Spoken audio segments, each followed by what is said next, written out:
So this is a poem about the way that a Western mentality of kind of Christian morality can alter the land, and it can alter people. So it alters nature's behavior and nature's behavior. So nature, the environment, and nature, human beings. And so it takes place in a Catholic school classroom, and at the mouth of the Mississippi, where I'm from, in New Orleans.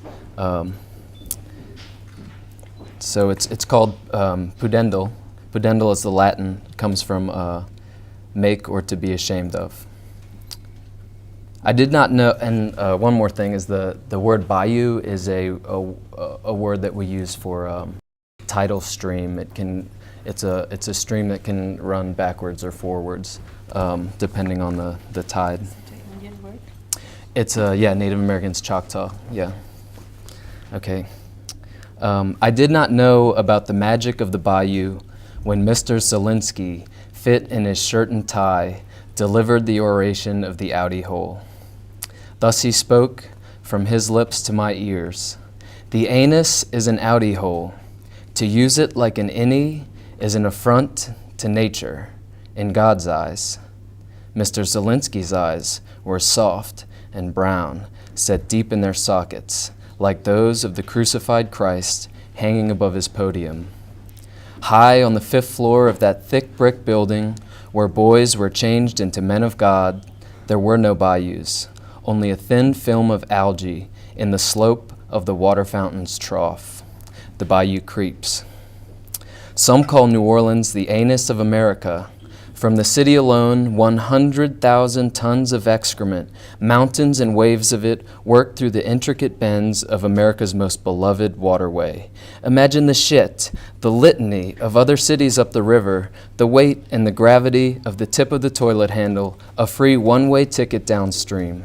St. Petersburg, Pennsylvania, Bellefontaine, Ohio, Gracie, Kentucky, St. Joseph and Bonacqua, Tennessee, St. Louis and Genevieve and Santa Fe, Missouri, down through Convent, Louisiana, to the Big Sleazy. Night soil is the foundation, a fundament of a city, the bedrock on which they would build their thick brick school. Effluent torrents spread in a liquid plain, an irregular place, formed by the ebb of the water nearing the sea. Not ready, turns slack and slows, drops its detritus, alluvial deposits, clogs itself up, constrained in a constructive way, dammed by the hand of God, sand stuck together, stiffened in the sun, hot, wet places seething with beings. The bayou builds. At the mouth, or the anus, of the Mississippi River, approaching these sandbars, ships charged and parted the water like legs, and often they ran aground in subtle shallows. So in order to loosen the solids and relax the constriction caused by the natural flow of this great inlet of America, a pry was devised, like a clothespin in reverse, inserted into the passes of the river, and now no longer does the alimentary canal of the country digest its nutrients. The bayou dredged.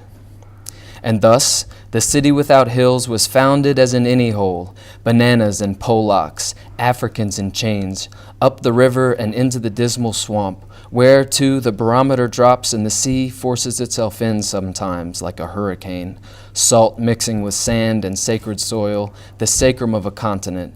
Beings fly along the banks, lit up like neurons. New Orleans, the pudendal nerve of America's perineum, perennials, lilies in the swamp, pollen and stamen, fertile, bubbling, methanic, sulfurous mud. Rivers beneath rivers, flowing underground, sand boils bubble up, water on the wrong side of the levee. Hard to control such an interconnected place. We learn that in chemistry. 4th floor, black desktops sticking to the sweat of our arms. The water is a compound favorable for its power to absorb just about anything, and dangerous for the exact same reason. Hoodoo orishas, the stench and the cloudy eyes of the chicken heads dead on the riverbank, Bayou Gula chieftains, Mami Water, Emoja, and the cries of Imani by the poor, banished children of Eve, children of a sunken Eden, in a valley of sludgy tears, of joy, angst, and rapture, the bayou floods.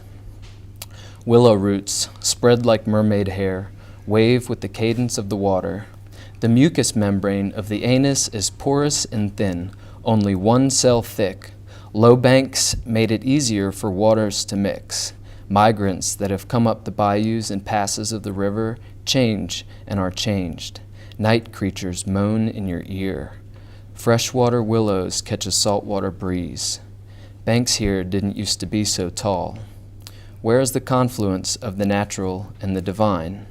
Here, the confluence of a river and the sea is a bayou.